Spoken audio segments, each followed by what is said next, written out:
राष्ट्रवादीच्या बैठकीत भुजबळ आणि तटकरेंमध्ये खडाजंगी झाल्याची माहिती सूत्रांनी दिली आहे।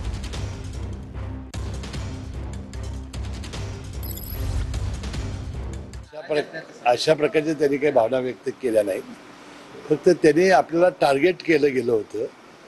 वहिनींच्या शपथविधीनंतर अशा प्रकारच्या भावना व्यक्त केल्या, परंतु संपूर्ण पक्ष एकसंघ असल्यामुळं आणि त्यावेळेला सुद्धा वहिनींनी शपथ घ्यावी अशी सगळ्या कार्यकर्त्यांची, सगळ्या आमदारांची आणि त्यांच्या कुटुंबियांची इच्छा होती।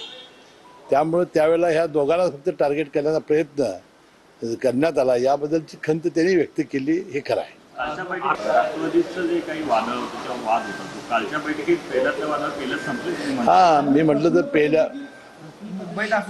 पेल्यामधलं वादळ पेल्यामध्ये संपलेलं आहे। प्रफुल्लभाई हे काही आपल्या कामानिमित्त गैरहजर होते। हसन मुश्रीफ यांचं हे वक्तव्य पेल्यातलं वादळ पेल्यातच शमलेलं आहे, पटेल कामानिमित्तानं गैरहजर होते।